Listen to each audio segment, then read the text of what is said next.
Hello there, I'm Philip, I'm Liz.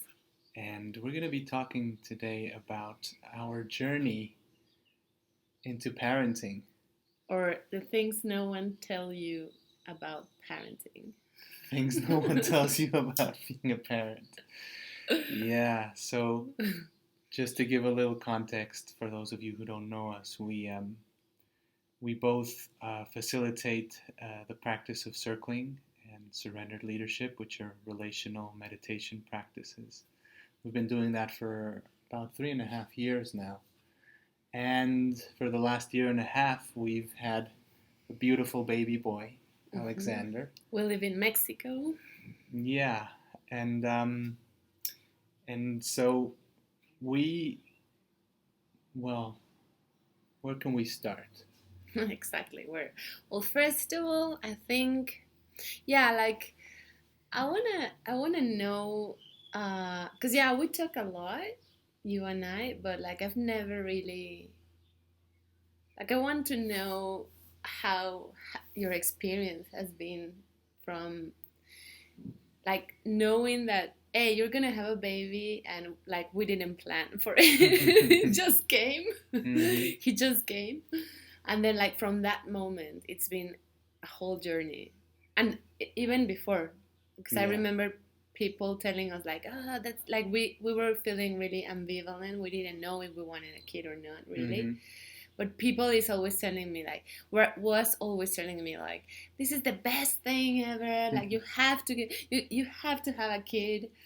And then as I like it is true, but also like I would like to explore more like the struggle, Mm. like things, because it is so amazing to have a kid, and that's true, all the cheesy things everyone tells you like are actually true, but Yeah. like I want to explore more things that no one tells you, like the struggle you're in while you're in the experience, Yeah. that can lead you to feel really alone. Mm. Because yeah, no, I or like at least in my case, I have never heard people telling me about this stuff. Mm-hmm. My family, my friends, they always tell me like the good thing about having a kid. Right. Yeah, for me, I'd say in one word, it's been humbling. It's been a really humbling journey. Um, it's been many other things. I mean, it's beautiful, and right now it's like every day it's just getting better and better. But but it was, yeah, like I think there was. I see now that there was a wisdom to my ambivalence about wanting to be a father, Mm-hmm. because in many ways I wasn't ready.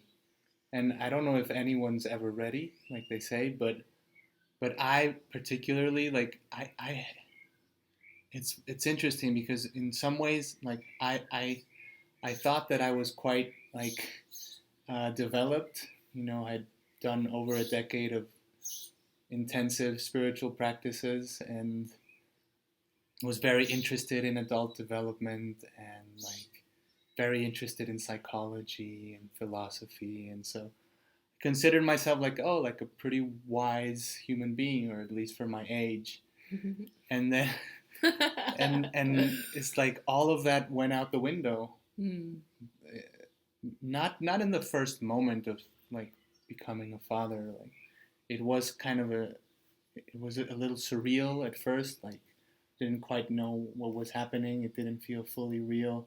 Like but it was like the news or like the moment you actually saw him, No, like oh when I this is saw him, when we came yeah. home with him, and How was like tell me a bit of how was that experience for you, like just like being in the process in the hospital with like the labor, mm-hmm. and then you get your child and now off you go home. Mm-hmm. What happened for you, like what was happening? Well, I also like see the wisdom of life in that sense too, because it is a gradual. It like at first it's relatively simple, or at least it was for me. I know you had to feed him every few hours, so that was quite exhausting for you. But for me, it's like, I mean, he can't really do much at first for a few months, and he can't really move on his own, and um, it's like, okay, you get less sleep, but on the whole, it's like, it is, I do think that it gets like gradually more and more intense. Mm-hmm. So at first it was just like getting used to the idea of, okay, like now there's three of us, there's this being that I'm responsible for. And in me, there was like a growing sense of like, of responsibility. Like, okay, I'm not just responsible for myself anymore. Um, and that took me on a whole other journey that I can also talk about, like into growing up, really, and becoming a man in a sense. Um, What does that mean for you? Like how? What does becoming a man means, or being a man means in your view? yeah, well, I'm remembering one particular incident when I think maybe Alexander was 6 months old or so, and I was changing him, or I was changing. I think he had like poop in his diaper, and you weren't there, and there was like a lot of things happening. And he was like pushing things off onto the floor, and I just lost it. I just like I felt completely overwhelmed. I had to like move away from him a little bit and started like yelling. Like yeah, I had to move away from him, and I just yelled, Mm-hmm. and then I felt so ashamed. That was because I felt all this rage and this feeling of like it's not fair, and like f my life. and Mm. and I had a few like moments like that over his first like year of his life, Mm. where I was, and at some point I realized like I'm not like I'm feeling like I'm a victim of being a parent. Yeah, I want to like go slow there because I imagine this is one of the parts that no one tells you about. Mm-hmm. Like, sounds like okay, you were feeling or this rage, Mm-hmm. this feeling of fuck my life. Like, what is this happening? Why Mm-hmm. is this happening to me? Mm-hmm. And then I think I heard you say that you were feeling guilty about feeling that. Yeah. Yeah, I would like to know more about that because I know that happened to me as well, and I imagine like out there parents are feeling sort of these feelings, Mm-hmm. and then the difficulty to relate to those feelings. Yeah, I think it's one way. That's what I mean by like growing up, or in my case, like becoming a man. It's like being a father has shown me all the ways that I was still acting like a kid or like a teenager, Mm.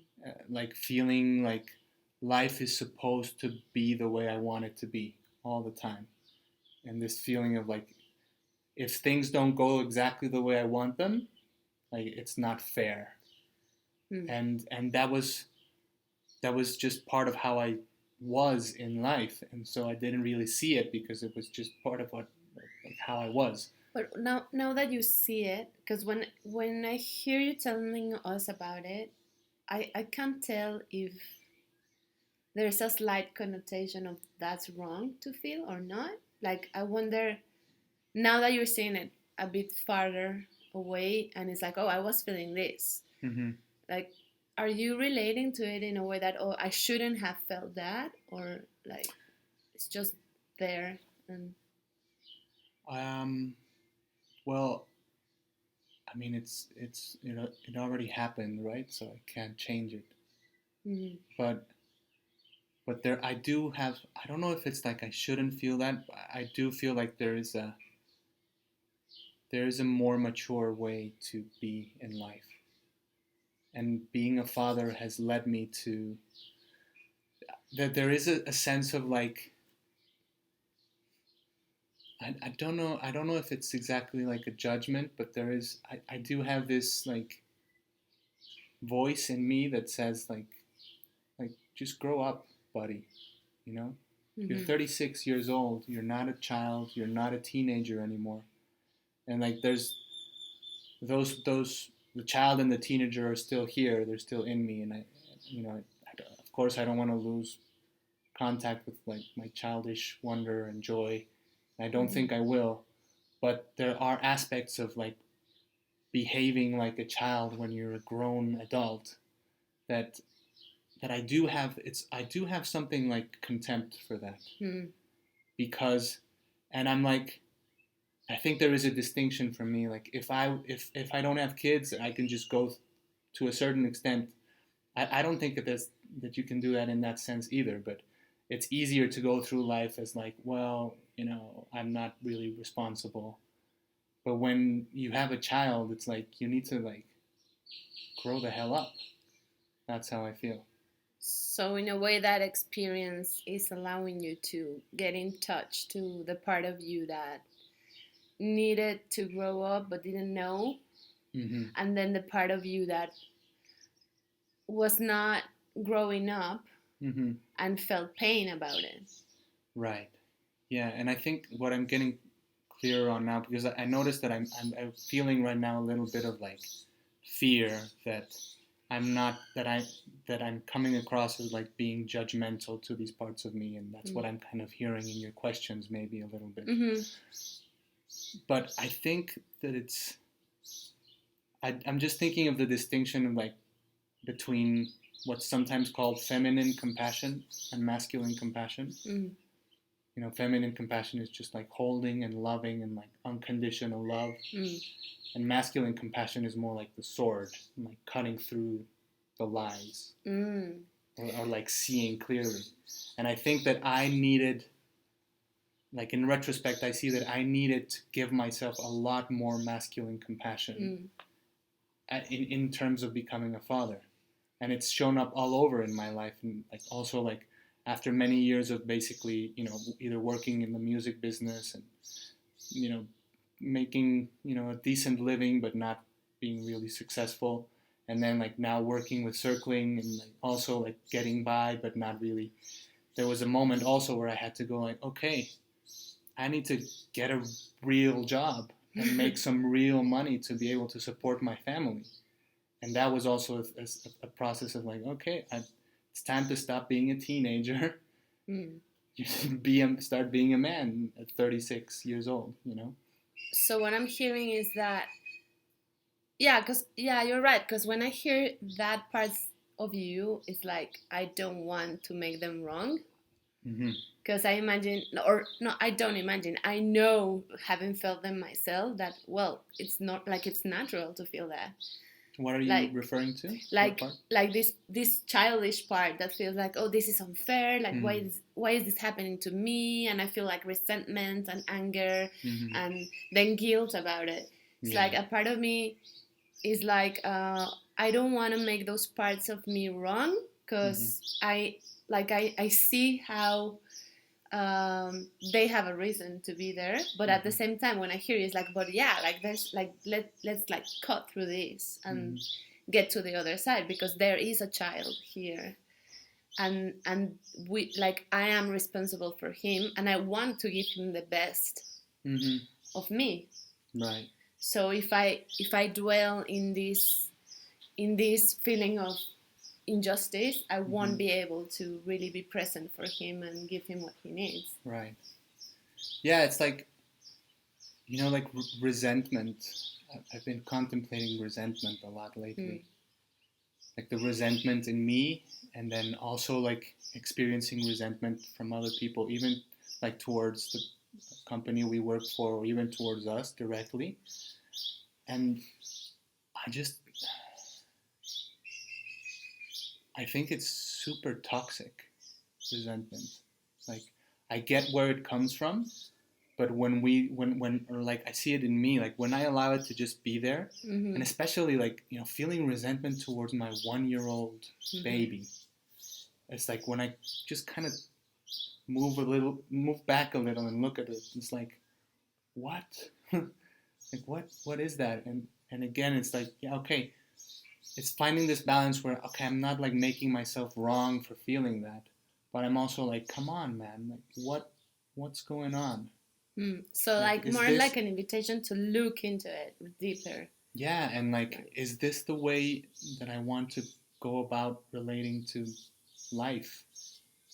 It's like, oh, I resent life and it's not fair. Mm.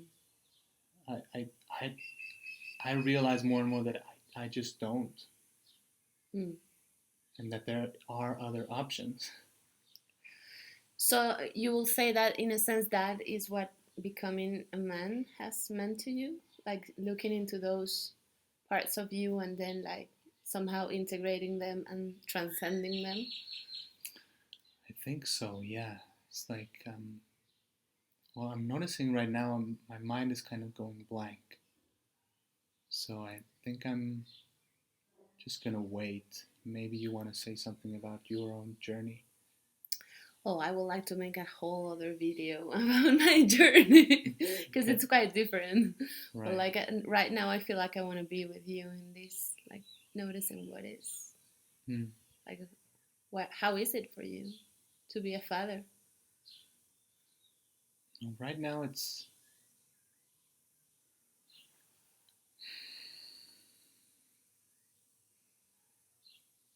I think it's like something in me wanting me to slow down Mm, and not. Yeah, because the like feeling like it's not fair, feeling like a victim, that's still here. It still comes up, mm. and I can relate to it as like, no, go away, you're wrong, and I don't think that works. I don't think that's helpful. But like, is that like something that you can recognize happening? Like when that Yeah. comes up, you still want to dismiss that part, or like? No, no, I don't quite want to dismiss it. It's more like, well, I like that I can now notice when it's happening, and I think when I notice that it's happening, what actually happens now is that I start to become like super present in the moment. It's like my mind starts going really quiet, and it's something. It's not quite what I'm doing. It's more like a letting go fully into the moment. Mm. And like if I'm with Alexander or I'm with you, it's like coming into the fullness of the moment and like realizing like, wow, I'm alive right now. I'm here. I'm not in the middle of a war zone. I'm not, I'm safe. I'm surrounded by abundance. Like life is really good. And it's kind of like pivoting away from the thing in me that wants to go, oh, but it's not fair. Like, oh, I have work to do, and I'm here watching my son, and somebody else should be taking care of him because I have work to do, or because I wanted to read this book, or whatever it is. And yeah, it's just kind of like going like, okay, to that thing in me, like, it's okay, like you're there, I get it, but like I'm gonna pivot in this direction, or I make myself like notice Alexander even more, like notice whatever he's doing, his expression, and like It yeah. sounds like a choice. Like like somehow you got like along the way, Hmm. you suddenly got real freedom to choose, Yeah, yeah, like where to put your attention, really. yeah. I think that's accurate. It's like more freedom of choice, and I think that freedom has come through like like fucking up basically over and over, like losing it or like getting overwhelmed, and then realizing like, oh, and even like feeling the shame or the guilt. It's like the shame is telling me like, oh, I don't want to be this way, Mm. and I think there's another possibility, there's another choice. Oh, I like that. So the shame is pointing out to another possibility, I think so. and that's like the value of the shame, of feeling shame. Hmm. Yeah, it's like something in me knows like, oh, you're capable of more than this. Mm. I like it. Well, yeah, because it gives shame like a whole other purpose. Hmm. Like then when I I think at connect least with the, in this case, I don't know, maybe there's other I ways think that it shame might be operates, but true for some other situations. Like yeah, like when I connect with that, what I feel is like, oh, maybe I don't have to feel shame for feeling shame. Mm-hmm. Like I don't have to make it even worse Mm-hmm. with guilt or shame. I just like can stop and realize that these feelings that I could label as negative Mm-hmm. are actually pointing me to something else Mm. that is also in me. Right. Yeah. So I guess we can pause there Yeah, well, and this was do a this was second part to this dialogue. yeah. Thank you for sharing a bit of your journey into fatherhood. Yeah, thank you. Thank you all for listening. Thank you. Bye.